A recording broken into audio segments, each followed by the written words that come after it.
grocery na nagbebenta ng palsong paninda. Mahaba na ang listahan ng kasalanan kaya panahon na para sila ay singilin at pagbayarin. Magkano sa kilo, pre? Yung pangisda, 80. Yung magkatao ito mga anak. Ah, pagtao? 35 no? Alin ang naiba? Isipin kung alin ang naiba. Pangtao o pangisda? Meron pa bang naiiba? Para matanggal pa. Sa Agonoy, Bulacan kasi ang mga itinitindang pagkain ng mga isda, sa tao rin nila inilalako. Baksak presyo, todo-todo ang diskwento.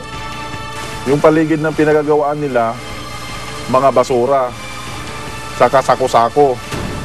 Walang mga guwantes yung mga nagsasalok. Nilalangaw din yung kisong binibinta nila o sinasala nila. Naku po, naloko na. Ang tindahang ito, grocery, kadiri pala.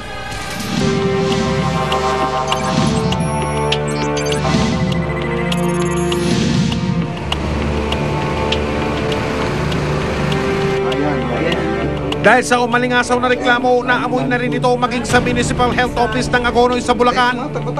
Ang kinatawa ng permits and licensing at lokal na pulisya nagsagawa ng sorpresang inspeksyon. Tama ang investigador.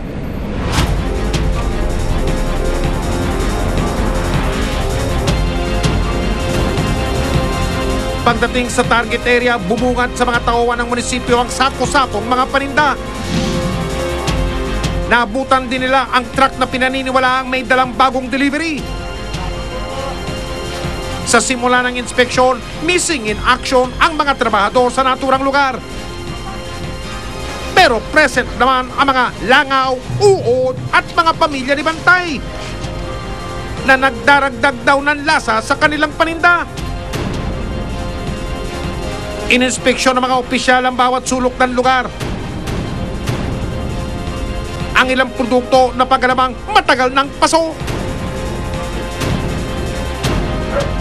Ito po ba ang ipakakain ninyo sa mga tao? Hinarap din nila ang kinilalang may-ari ng negosyong inirereklamo, ang Bantilan Enterprises. Naging mailap man siya sa aming kamera, hindi pa rin siya nakaligtas sa panggigisa. Ay, investigador pa namin. Ano pong ginagawa ninyo rito, ma'am? Ano ba yan? Pangisda ho yan. Pangisda. Pero yung mga pangisda ho, rin. Wala kayo binibenta sa tao? Alam mo. Pang-isda din. Ah. Ito pong mga keso. Yung peanut butter, ma'am, pang-isda din. Eh, ba't marumi ba naman? Sa kabila ng pag-uusisa, hindi binanggit ng may-ari ang pinanggagalingan ng kanyang paninda.